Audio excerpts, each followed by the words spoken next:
Everyone, स्वागत है आपका हमारे एएस कोचिंग सेंटर में। अगर आपका सब्जेक्ट होम साइंस है और आप होम साइंस सब्जेक्ट से किसी एग्जाम की तैयारी कर रहे हैं तो मेरे चैनल पे जितने भी वीडियो ये सारे ही वीडियो आपके लिए काफ़ी हेल्पफुल होंगे, चाहे वो प्रैक्टिस सेट हो, क्विक रिवीजन हो या फिर क्लासेज हो। आप उन सारे ही वीडियो को अगर देखना चाहते हैं तो चैनल पे जाके देख सकते हैं या फिर डिस्क्रिप्शन में दिया गया है टेलीग्राम ग्रुप का लिंक, आप वहाँ से टेलीग्राम ग्रुप को ज्वाइन कीजिए और ज्वाइन करके आप मेरे सारे ही वीडियो को देख सकते हैं। कल हमने प्रैक्टिस सेट 82 में कुछ क्वेश्चन देखे थे। किसी कारणवश मुझे कुछ क्वेश्चन करके और वीडियो को ऑफ करना पड़ा था, बट हम आज सारे ही क्वेश्चन को देखने की कोशिश करेंगे। आज का जो हमारा टॉपिक है वो है खनिज रेशे एवं तापसुन्नम में रेशे एवं पॉलिस्टर रेशे। इससे रिलेटेड हम क्वेश्चन को देखेंगे और सारे ही क्वेश्चन एग्जाम में पूछे हुए क्वेश्चन होंगे। तो पहला क्वेश्चन है कि जो पॉलिस्टर के बहुलीकरण की डिग्री डैश के बीच होती है, तो 50 से 70 के बीच, 90 से 115 डिग्री के बीच, 115 से 140 डिग्री के बीच एंड 140 से 165 डिग्री के बीच। क्वेश्चन DSSB PGT 2018 में पूछा जा चुका है। और सबसे इम्पोर्टेंट बात, अगर वीडियो अच्छी लगे तो एक लाइक, एक शेयर, एक सब्सक्राइब ज़रूर करें, क्योंकि आपका एक लाइक, एक शेयर, एक सब्सक्राइब मुझे मोटिवेट करता है। तो मुझे मोटिवेट करते रहिए ताकि मैं ऐसे ही वीडियो बनाती रहूँ। तो पॉलिस्टर का जो बहुलीकरण है इसकी डिग्री 115 से 140 के बीच होती है। ऑप्शन सी सही हो जाएगा। नेक्स्ट क्वेश्चन पे आते हैं।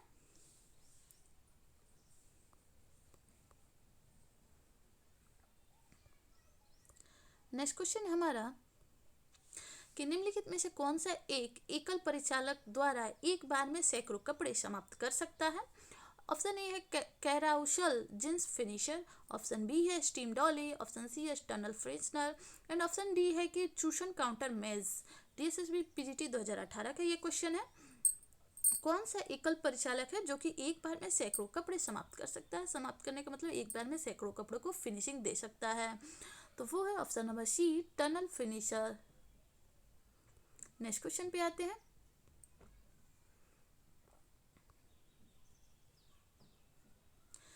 नेक्स्ट क्वेश्चन है कि उस फाइबर का नाम बताइए जो डाइहाइड्रिक अल्कोहल की डाइकार्बोक्सिलिक एसिड के साथ प्रतिक्रिया से बनाया जाता है। क्योंकि यहाँ पे ऑप्शन दे रखा है तो हम टाइम को वेस्ट नहीं करेंगे। ये TGT 2017 में झारखंड में पूछा गया क्वेश्चन है। तो कौन से ऐसे फाइबर है जो डाइहाइड्रिक अल्कोहल एवं डाइकार्बोक्सिलिक एसिड के साथ प्रतिक्रिया से बनाया जाता है, तो वो है पॉलिस्टर। ऑप्शन ए सही हो जाएगा। नेक्स्ट क्वेश्चन पे आते हैं।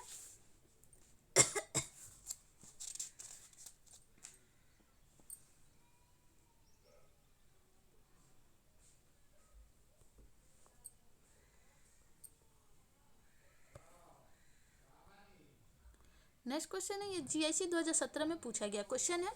ऑर्लन के निर्माण के लिए निम्न में से कौन सा कच्चा माल के रूप में प्रयोग किया जाता है। तो ऑर्लन के निर्माण के लिए निम्न में से किसका कच्चा माल के रूप में प्रयोग किया जाता है। तो एथिलीन ग्लाइकॉल, एक्रिलोसाइट्राइल, विनाइल क्लोराइड या फिर टेराफ्लैथेलिक एसिड। तो क्या होगा, ऑर्लन के निर्माण के लिए हम किसका कच्चे माल के रूप में इस्तेमाल करते हैं।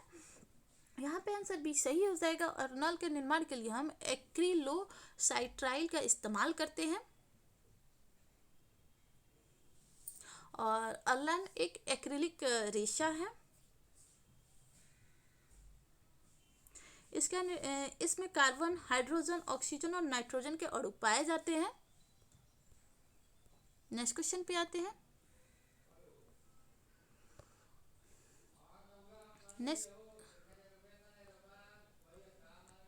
नेक्स्ट क्वेश्चन है कि पॉलिस्टर कपड़े की पॉलीमराइजेशन की डिग्री निम्नलिखित के बीच होती है। तो वही है जो क्वेश्चन हमने अभी पहले देखा था, वही पूछ रहा है। तो पॉलिस्टर कपड़े की पॉलीमराइजेशन की जो डिग्री है निम्नलिखित के बीच होती है। तो किसके बीच होती है।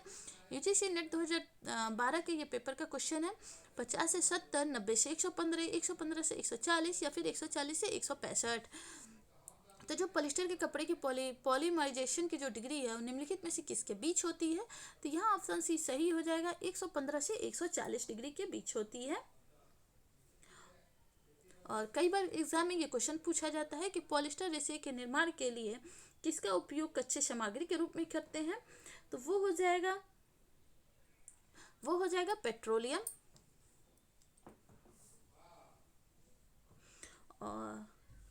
और पॉलिस्टर के जो कपड़े होते हैं इसका जो घनत्व होता है वो नायलॉन के कपड़े के घनत्व से ज़्यादा होता है। नेक्स्ट क्वेश्चन है कि एस्बेस्टस के जो तंतु हैं वो होते हैं कृत्रिम, जानत्व, वानस्पतिक या फिर खनिज। ये टीजीटी 2010 में पूछा गया क्वेश्चन है। तो जो एस्बेस्टस के जो तंतु होते हैं वो खनिज तंतु कहलाते हैं। और जो अग्निशामक जो वस्त्र बनते हैं वो भी एस्बेस्टस के ही तंतु से बनते हैं। इस तंतु की खासियत होती है ये लचीला होता है, इस पर जंग नहीं लगता है। नेक्स्ट क्वेश्चन पे आते हैं। नेक्स्ट क्वेश्चन है, ये टीजीटी राजस्थान में पूछा गया क्वेश्चन है कि खिलाड़ियों द्वारा पहने जाने वाले वस्त्रों के लिए काम आने वाला तंतु है तो क्या है? स्पेंडेक्स, कांच युक्त, धातु युक्त या फिर कार्बन युक्त। तो जो खिलाड़ियों द्वारा पहने जाने वाले वस्त्र हैं ये कौन से वस्त्र हैं जो कि उनके काम आते हैं? तो हो जाएंगे स्पेंडेक्स। स्पेंडेक्स क्योंकि ये लचीला और ठंडा होता है इसलिए ये खिलाड़ियों द्वारा इस्तेमाल किए जाते हैं। तो ऑप्शन ए सही हो जाएगा। नेक्स्ट क्वेश्चन पे आते हैं। नेक्स्ट क्वेश्चन है हमारा कि इनमें से कौन सा मानवकृत सेलुलोसिक तंतु है? ये टीजीटी राजस्थान में पूछा गया क्वेश्चन है। यहाँ पूछ रहे कौन सा मानवकृत सेलुलोसिक तंतु है? तो नायलॉन, पॉलिस्टर, एक्रिलिक या फिर एसीटेट। तो यहाँ पे आंसर सही हो जाएगा option number D, acetate. Option D सही होगा। एसीटेट सेलुलोजिक विधि से सफलतापूर्वक तैयार रेयॉन है। एक एसीटेट रेयॉन हमने देखा था, विस्कोस रेयॉन हमने देखा था इससे प्रैक्टिस शीट नंबर 81 में। ये वही है एसीटेट रेयॉन। ये रेयॉन मानवकृत रेशा है और ये प्रथम मानवकृत रेशा है रेयॉन। और सन 1914 ईस्वी में इसका आविष्कार किया गया था डॉक्टर हेनरी के द्वारा, हेनरी और ड्रॉफ्ट के द्वारा। नेक्स्ट क्वेश्चन पे आते हैं। नेक्स्ट क्वेश्चन है कि निम्न में से कौन सा तंतु लचकदार है? नीचे हमें कूट में आंसर देना है। ऑप्शन ए में है नियोप्रीन, ऑप्शन बी है स्पेंडेक्स, ऑप्शन सी है शीशल एंड ऑप्शन डी है लायोशेल। ऑप्शन बी हमें पता है कि ये लचकदार होता है, अभी हमने देखा खिलाड़ियों के द्वारा इस्तेमाल किए जाने वाले रेशे कौन से हैं, तो स्पेंडेक्स। तो ऑप्शन बी इन दोनों में नहीं है, ये दोनों कट गए यूं ही। अब यहाँ बचा दो ऑप्शन, ऑप्शन बी और सी, सॉरी ऑप्शन ए और सी। तो जाहिर सी बात है कि जो नियोप्रीन है ये लचकदार और कोमल वस्त्र के अंतर्गत आता है। तो ऑप्शन ए सही हो जाएगा, नियोप्रीन और स्पेंडेक्स। नेक्स्ट क्वेश्चन पे आते हैं।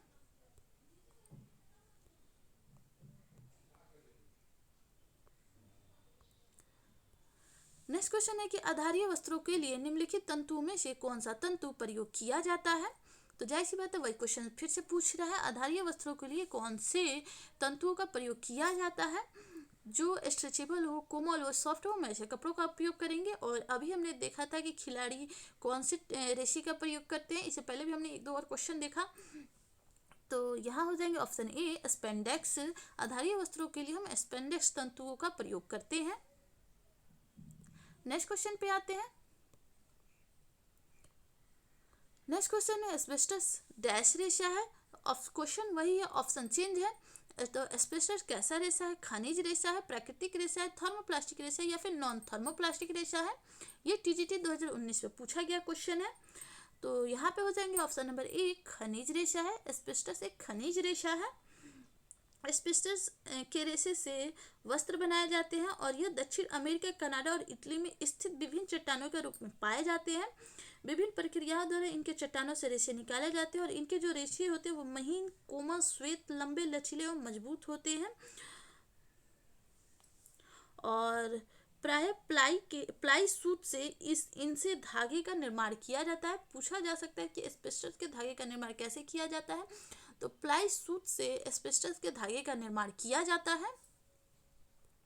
नेक्स्ट क्वेश्चन पे आते हैं। नेक्स्ट क्वेश्चन है कि जो पॉलिस्टर के लिए सर्वाधिक उपयुक्त रंजक है वो कौन सा है? एंजोइक, बेसिक, डिस्पर्स या फिर रिएक्टिव? तो पॉलिस्टर के लिए सर्वाधिक उपयुक्त रंजक कौन सा है? तो वो हो जाएंगे ऑप्शन नंबर ए एंजोइक। एंजोइक रंजक पॉलिस्टर के लिए पॉलिस्टर के वस्त्रों के लिए किया जाता है। एंजोइक रंजक पॉलिस्टर के वस्त्रों के लिए किया जाता है। और पॉलिस्टर के तंतु दीर्घ श्रृंखला में वाले ऐसे बहुलक होते हैं जो कि कोयले, जल, वायु तथा पेट्रोलियम से उत्पादित तत्वों से निर्मित होते हैं। पॉलिस्टर के रेशे के विकास के लिए आधारशिला का कार्य नायलॉन के खोजकर्ता डॉक्टर W.H. कोरेथस के अनुसंधान ने ही किया था। नेक्स्ट क्वेश्चन पे आते हैं। नेक्स्ट क्वेश्चन है कि पॉलिस्टर के लिए सर्वाधिक उपयुक्त रंग है तो कौन सा है। अभी हमने देखा इससे पहले वाले क्वेश्चन में, तो एंजोइक या फिर जीवहीन, मौलिक, परिक्षिप्त या फिर प्रतिक्रिया। तो जो पॉलिस्टर के लिए सर्वाधिक उपयुक्त रंग होंगे वो हो जाएंगे ऑप्शन नंबर ए, एंजोइक रंग। नेक्स्ट क्वेश्चन पे आते हैं। नेक्स्ट क्वेश्चन है कथन एवं कारक वाले।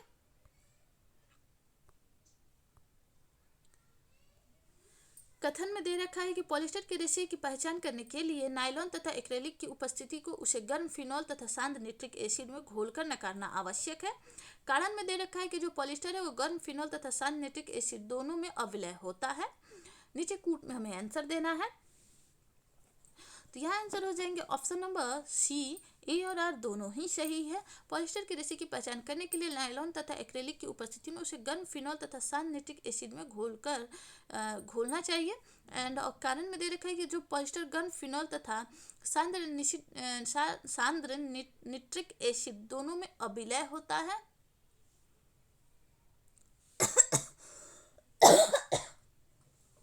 नेक्स्ट क्वेश्चन पे आते हैं।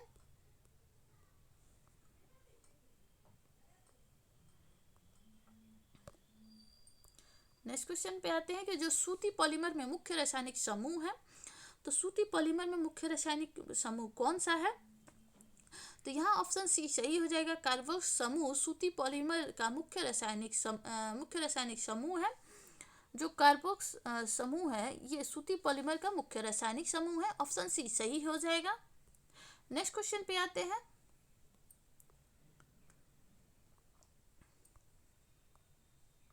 नेक्स्ट क्वेश्चन है कि जो रेटिंग की प्रक्रिया किस रेशे के निर्माण में उपयोगी है। तो रेशम, नायलॉन, रेयॉन या फिर कापोक। यहाँ रेटिंग पूछ रहा है।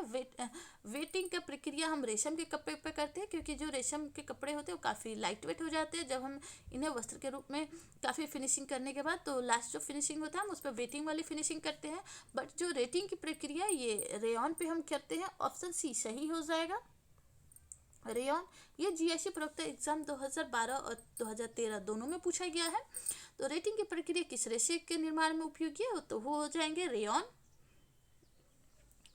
रेटिंग की प्रक्रिया रेयॉन के रेशे के निर्माण के लिए किया जाता है। इस प्रक्रिया में जो सेलुलोज की चादरों को कास्टिक सोडा में डुबाकर 50 घंटे तक गलाने की प्रक्रिया की जाती है। रेटिंग का सामान्य अर्थ होता है कि गलाना या फिर सड़ाना। नेक्स्ट क्वेश्चन पे आते हैं।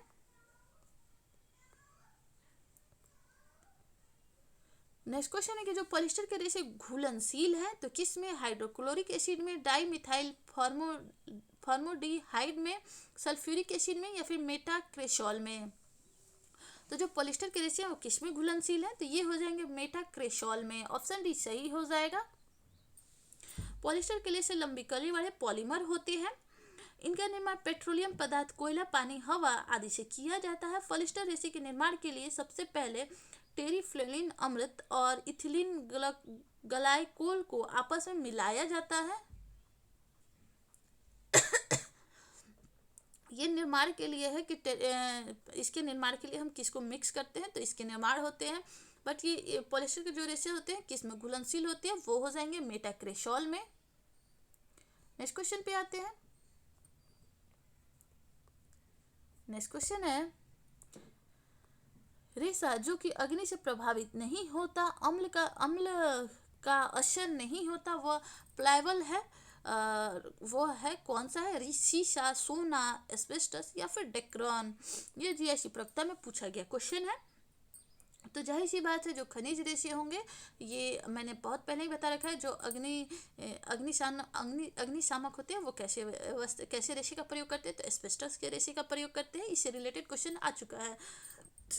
जो खनिज रेशे होते हैं उस पर आग, पानी, हवा, अम्ल इन सब का कोई प्रभाव नहीं पड़ता। ये काफ़ी लचीले और जंग रहित होते हैं।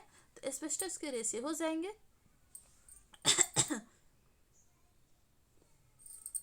नेक्स्ट क्वेश्चन पे आते हैं।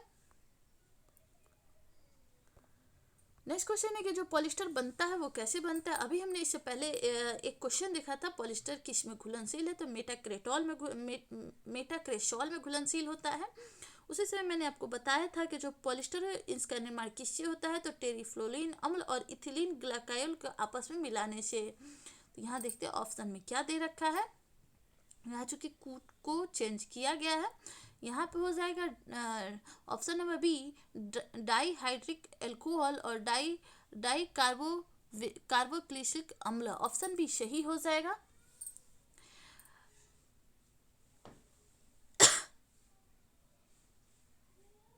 और पूछा जा सकता है कि पॉलिस्टर की रेशे की खोज सर्वप्रथम कहाँ किया गया था, तो इंग्लैंड में किया गया था।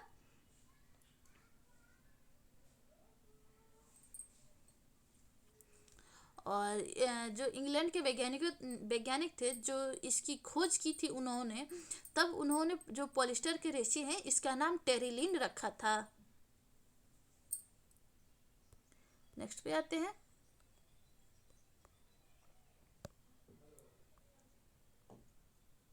नेक्स्ट है कि विस्कोस रेयन बनाने वाले घोल का चिपचिपापन उसे इसमें घुलाकर परखा जा सकता है। तो 40% एसिटिक एसिड में, तनु सल्फ्यूरिक एसिड में, तरल कार्बन डाइसल्फाइड में, या फिर 80% एसिटिक एसिड में। यह जीआईसी प्रवक्ता एग्जाम में पूछा गया है 2013 और 2014 दोनों में। तो जो विस्कोस रेयन है उसको बनाने वाले घोल का चिपचिपापन उसे किसमें घुलाकर परखा जा सकता है, तो यहाँ ऑप्शन सही हो जाएगा option number A 40% acetic acid में। और विस्कोस रेयन के बारे में जान लेते हैं। विस्कोस रेयन जो है इस सर्वप्रथम रेयन का जो निर्माण है वो इंग्लैंड के 3 वैज्ञानिक क्रॉस बीवन तथा पीडल ने 1892 ईस्वी में किया था। और यह विधि सबसे सस्ती विधि है। विस्कोस रेयन की जो विधि है सबसे सस्ती विधि है, और साथ ही इस विधि से निर्मित रेशा उत्कृष्ट श्रेणी का भी होता है। तो जो विस्कोस इसका चिपचिपापन किस में घुलाकर परखा जा सकता है, तो 40% एसिटिक एसिड में। यह सबसे ही सस्ती और अच्छी विधि है। और इसका आविष्कार 3 वैज्ञानिकों ने रेयन का आविष्कार 3 वैज्ञानिकों ने मिलकर किया था। क्रॉस बीबन और पीडल ने कब किया था, 1892 ईस्वी में किया था, और इंग्लैंड में किया था। इंग्लैंड के 3 वैज्ञानिकों ने किया था। नेक्स्ट क्वेश्चन पे आते हैं।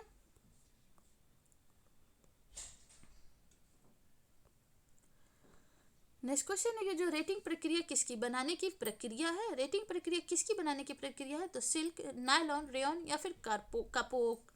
तो जो रेटिंग प्रक्रिया है वो रेयन को अभी हमने पढ़ा ना रेटिंग किस में की जाती है, रेटिंग करने के लिए क्या करना चाहिए। तो जो रेटिंग प्रक्रिया है वो रेयन में की जाती है। अभी हमने कुछ देर पहले देखा था ना कि रेटिंग प्रक्रिया क्या होता है। तो रेटिंग का अर्थ ही होता है गलाना एवं सड़ाना, और इसे गलाने और सड़ाने के लिए हमें 50 घंटे तक उसे छोड़ना पड़ता है। किस में, तो जो सेलुलोजिक के जो चादर होते हैं उस पर उसको कास्टिक सोडा में डुबाकर 50 घंटे के लिए हम छोड़ते हैं। तो इसी प्रक्रिया को हम रेटिंग कहते हैं, और रेटिंग का अर्थ ही होता है गलाना एवं सड़ाना। रेटिंग प्रक्रिया हम सिल्क पे करते हैं। नेक्स्ट पे आते हैं। नेक्स्ट क्वेश्चन है कि पॉलिस्टर तंतु इसमें घुलनशील होते हैं। हमने इस क्वेश्चन को शायद रिपीट हो गया है। पॉलिस्टर तंतु किस में घुलनशील होते हैं, तो वो हो जाएंगे ऑप्शन नंबर डी मेटाक्रेसोल में। पॉलिस्टर तंतु मेटाक्रेसोल में घुलनशील होते हैं।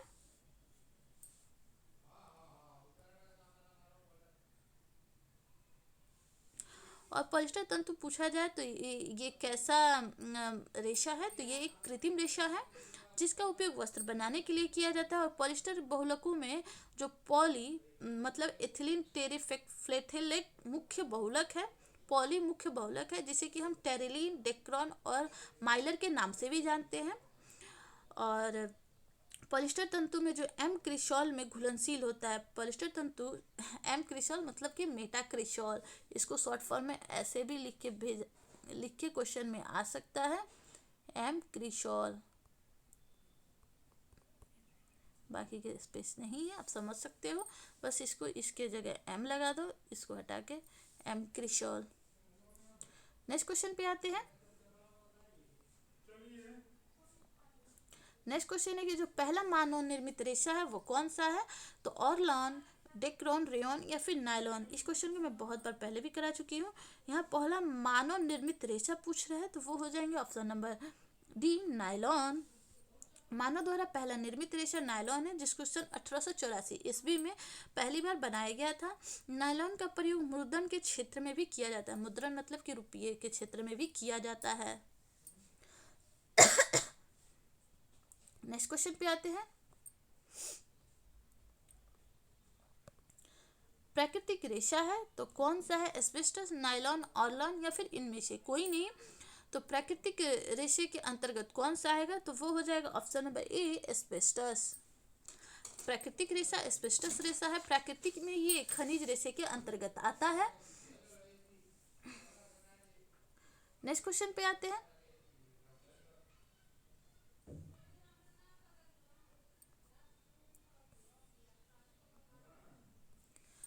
नाइट्रोसेल्यूलोजिक रेयॉन के निर्माण करता है। तो नाइट्रोसेल्यूलोजिक रेयॉन के निर्माण करता कौन है? तो विवर क्रॉस मिडल, प्रोफेसर जॉर्ज एडमस या फिर LH देसापिसज। तो नाइट्रोसेल्यूलोजिक रेयॉन के जो खोजकर्ता है वो है professor George Adams. Option C सही हो जाएगा। नाइट्रोसेल्यूलोज रेयॉन का जो निर्माण है वो 1855 ईस्वी में हुआ था। 1855 ईस्वी में प्रोफेसर जॉर्ज एडमस ने किया था, जबकि 1884 ईस्वी में हिलेयर डी कार्डोनेट ने नाइट्रोसेल्यूलोज से प्रथम मानव निर्मित रेशा बनाया, इसलिए इन्हें फादर ऑफ रेयॉन कहते हैं। फादर ऑफ रेयॉन पूछे तो हम वहाँ पे बोलेंगे, फादर ऑफ रेयॉन अगर पूछे तो हिलेयर डी कार्डोनेट को बोलेंगे, और इसके आविष्कारक अगर पूछेंगे, निर्माणकर्ता, तो हम वहाँ पे प्रोफेसर जॉर्ज एडमस को बोलेंगे। नेक्स्ट क्वेश्चन पे आते हैं। नेक्स्ट क्वेश्चन है निम्नलिखित में से कौन सुमेलित नहीं है? ये PGT 2009 में पूछा गया क्वेश्चन है। तो यहाँ पे हो जाएंगे ऑप्शन नंबर बी, ये सही सुमेल नहीं है। ऑप्शन बी सही हो जाएगा। ये सॉरी, कौन सुमेलित है? तो कौन सुमेलित है? तो वो हो जाएंगे एस्बेस्टस, सोना और कायन। ये खनिज रेशे हैं, ये खनिज रेशे के अंतर्गत आते हैं। और बाकी के जो तीन है वो सुमेलित नहीं है। रासायनिक रेशे के अंतर्गत नायलॉन, रेयॉन, पॉलिस्टर एवं कार्बन फाइबर आएंगे।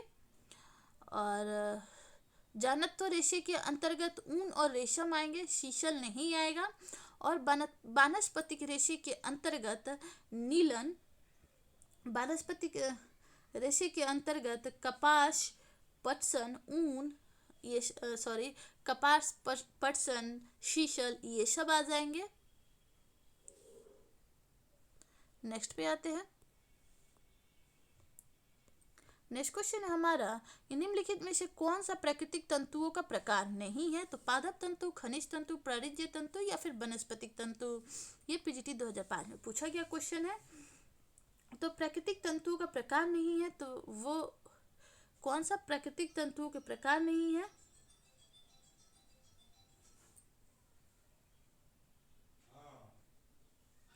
तो वो हो जाएंगे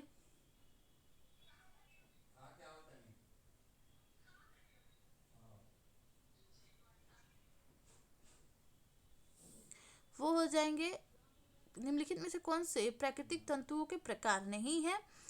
प्राकृतिक तंतुओं के प्रकार नहीं है तो ये हो जाएंगे पादप तंतु, क्योंकि खनिज है, प्राणिज है और वानस्पतिक है। वानस्पतिक के अंतर्गत कपास आते हैं, लिनन आते हैं, शीशल आते हैं। खनिज के अंतर्गत एस्बेस्टस आते हैं, और दो आते हैं सोना आते हैं, चांदी आते हैं। प्राणिज के अंतर्गत ऊन और रेशम आते हैं। नेक्स्ट पे आते हैं।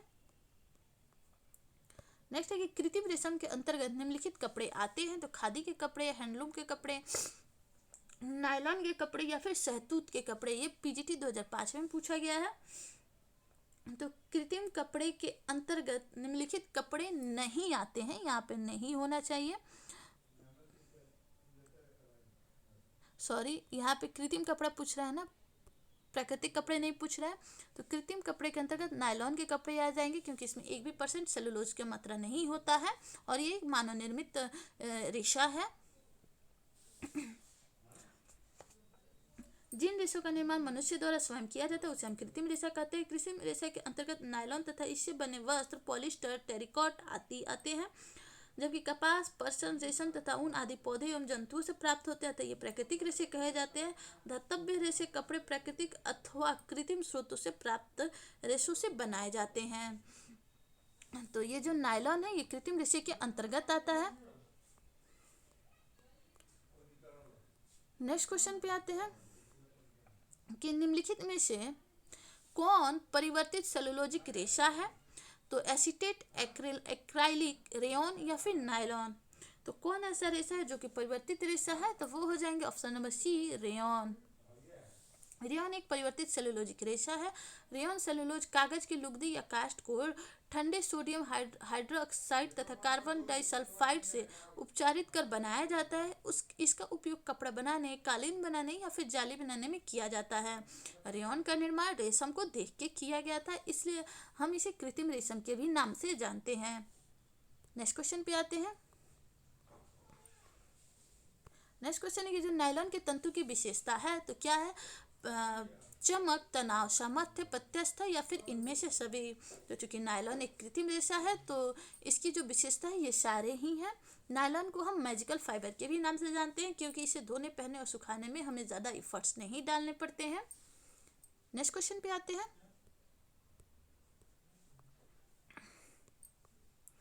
नेक्स्ट क्वेश्चन है कि रेयॉन का इस्तेमाल सर्वप्रथम किसने, रेयॉन का इतिहास सर्वप्रथम किसने तैयार किया था? ऑप्शन ए है काउंट हिलेरी डी कार्डोनेट ने, देसा पीसेस ने, पाडल ने या फिर डेक्रॉन ने।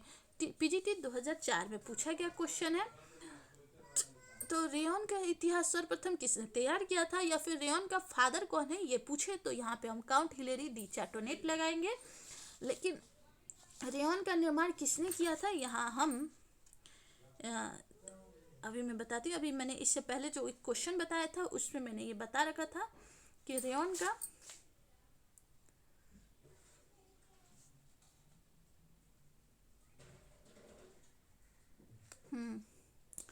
जो रेयॉन के फादर है वो काउंट हिलेरी डी चार्टोनेट है।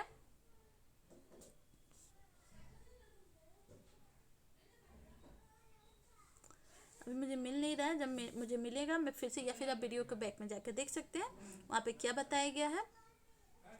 अगर फादर पूछे या फिर इतिहास को सर्वप्रथम किसने तैयार किया तो हम काउंट हिलेरी डी चार्टोनेट को ही लगाएंगे।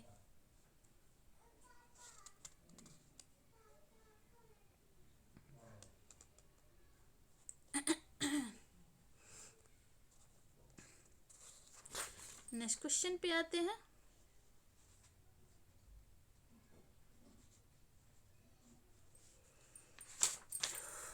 नेक्स्ट क्वेश्चन पे आते हैं।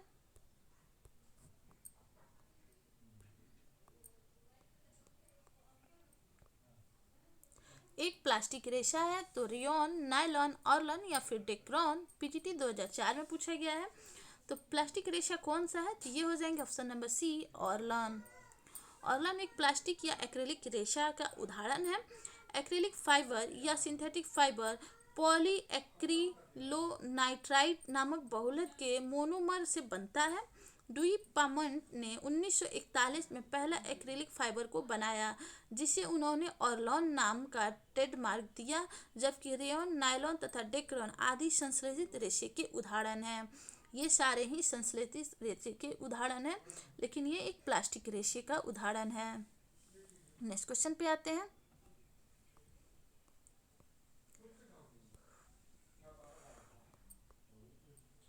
नेक्स्ट क्वेश्चन है कि विनाइल क्लोराइड से बनता है तो डेक्रॉन, नायलॉन, टेरिलीन या फिर ऑर्लन। तो विनाइल क्लोराइड से क्या बनता है? तो यहाँ ऑप्शन सी सही हो जाएगा, टेरिलीन।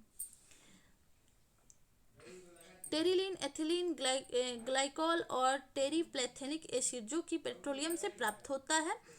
सिंथेटिक पॉलिस्टर, और यह सिंथेटिक पॉलिस्टर भी है। अमेरिका में यह डेक्रॉन के नाम से बाजार में आया था। ऑर्लन एक सिंथेटिक फाइबर है जो कि वाइनिल साइनाइड से संश्लेषित किया जाता है।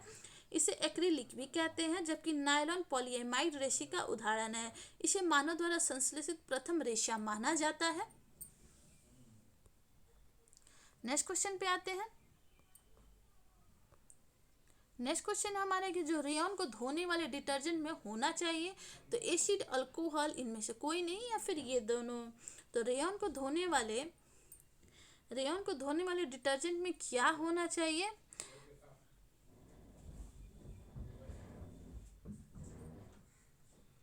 तो यहाँ पे हो जाएंगे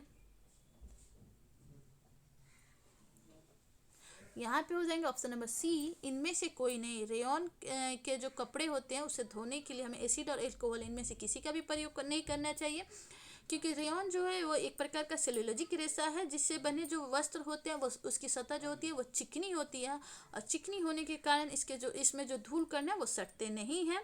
रेयॉन के जो वस्त्र है वो अन्य वस्त्रों की अपेक्षा देर से थोड़े गंदे होते हैं, और जो इसकी शक्ति भीगने पर कम हो जाती है, इसलिए इसे धोते समय साबुन अथवा डिटर्जेंट का प्रयोग नहीं करते। इसके लिए नर्म साबुन एवं गुनगुने पानी का प्रयोग किया जाता है। नेक्स्ट क्वेश्चन पे आते हैं। नेक्स्ट क्वेश्चन है हमारा कि रेयॉन रेशे के निर्माण में कच्चे पदार्थ के रूप में प्रयोग किया जाता है। तो ऊन एवं रेशे, रेशम एवं कपास, जूट एवं नीलन, कपास एवं बांस। तो मैं स्टार्टिंग से आपको बताती आ रही हूँ कि रेयॉन के रेशे जो हैं इसके निर्माण के लिए हम किसका प्रयोग करते हैं? 50% जो सेलुलोज का हम इस्तेमाल करते हैं उसकी प्राप्ति हम कहाँ से करते हैं? तो कपास या फिर बांस की जो लुगदी होती है इससे हम 50% सेलुलोज की प्राप्ति करते हैं। बाकी जो 50% होते हैं वो रसायन का इस्तेमाल किया जाता है। नेक्स्ट क्वेश्चन पे आते हैं।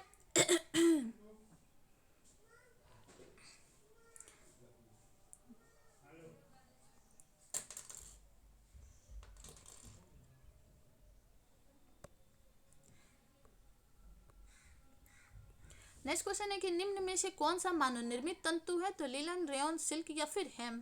ये 2010 में पूछा गया क्वेश्चन है। तो कौन मानव निर्मित तंतु है? तो मानव निर्मित तंतु पूछ रहे हैं, तो यहाँ पे हो जाएंगे option number B, rayon. Rayon एक मानव निर्मित तंतु है। यह सेलुलोज का प्रयोग करके बनाया जाता है। सेलुलोज कहाँ से प्राप्ति किया जाता है? तो कपास एवं बांस की लुगदी से प्राप्त करते हैं। और जो सेलुलोज होते हैं इसे ठंडे पानी, सोडियम डाइहाइड्रोक्लोराइड तथा कार्बन डाइसल्फाइड से उपचारित करने के बाद इसे धातु बेलनों से बने छिद्रों में से होकर तनु सल्फ्यूरिक अम्ल में गिराया जाता है। यहाँ इसके लंबे लंबे तंतु बन जाते हैं। रेयॉन का प्रयोग कपड़ा बनाने, कालीन बनाने अथवा जाली बनाने में किया जाता है। और रेयॉन पे हम रेटिंग प्रोसेस करते हैं। रेटिंग का अर्थ होता है गलाना। रेटिंग हम इसे 50 घंटे तक उस कास्टिक सोडा में डुबा के रखते हैं। नेक्स्ट क्वेश्चन पे आते हैं।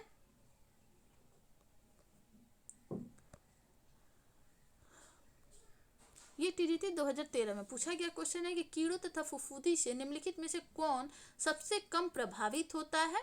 तो वानस्पतिक तंतु, पुनः निर्मित सेलुलोजिक तंतु, जानत्व रेशे या फिर संश्लेषित तंतु।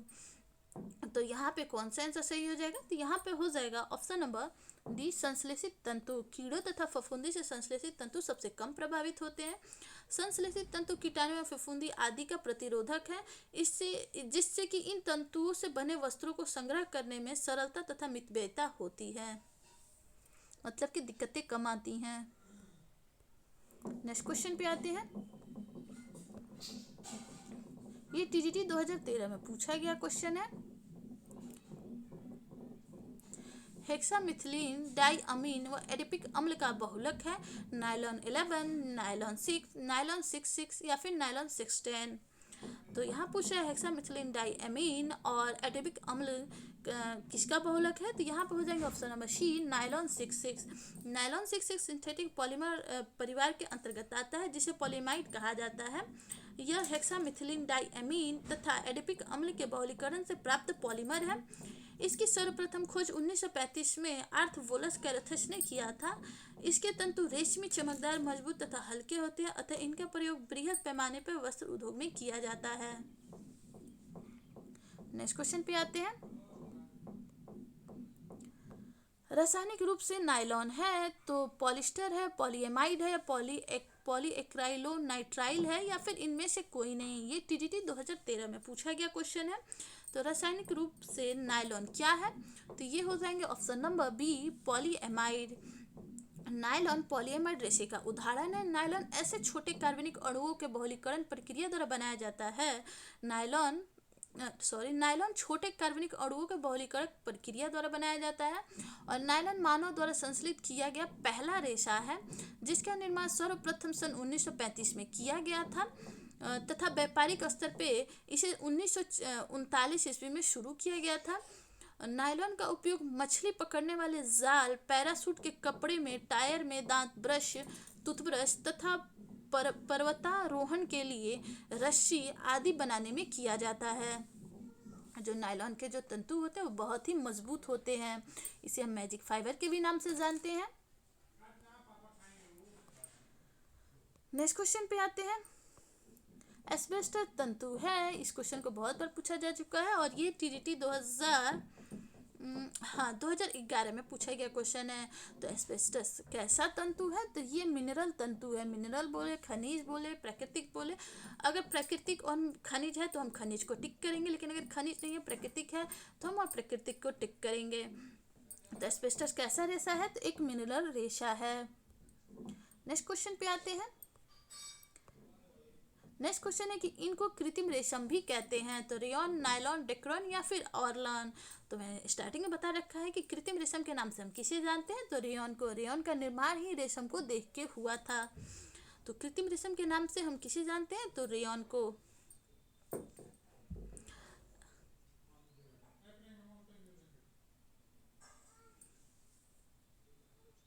नेक्स्ट क्वेश्चन पे आते हैं।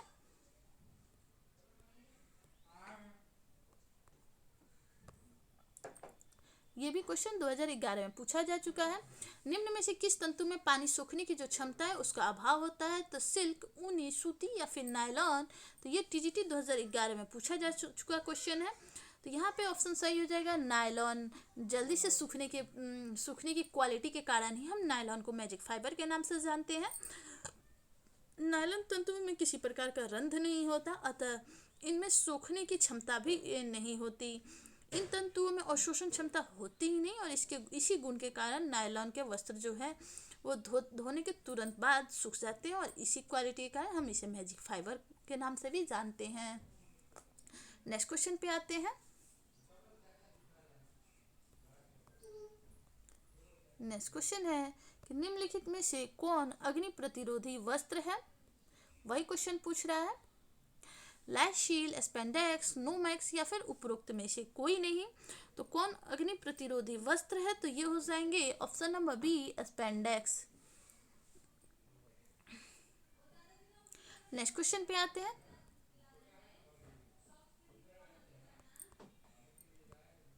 निम्नलिखित टेक्सटाइल तंतुओं में से सबसे कम विशिष्ट गुरुत्व किसका है? तो टेक्सटाइल तंतुओं में से सबसे कम विशिष्ट गुरुत्व किसका है? सूती, मेडा एक्लिक या फिर ऊनी या फिर ओलाफिन। ये उत्तराखंड असिस्टेंट प्रोफेसर 2015 में पूछा गया क्वेश्चन है। तो यहाँ पे आंसर सही हो जाएगा ऑप्शन नंबर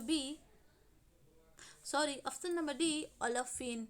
जो सबसे कम विशिष्ट गुरुत्व किसका है? तो ओलाफिन का है। नेक्स्ट क्वेश्चन पे आते हैं। नेक्स्ट एवं लास्ट क्वेश्चन है ये आज के हमारे वीडियो का। वीडियो आपको कैसी लगी, अच्छी लगी तो कमेंट सेक्शन में ज़रूर बताइएगा और लाइक शेयर सब्सक्राइब ज़रूर कीजिएगा, क्योंकि आपका एक लाइक, एक शेयर, एक सब्सक्राइब मुझे मोटिवेट करता है।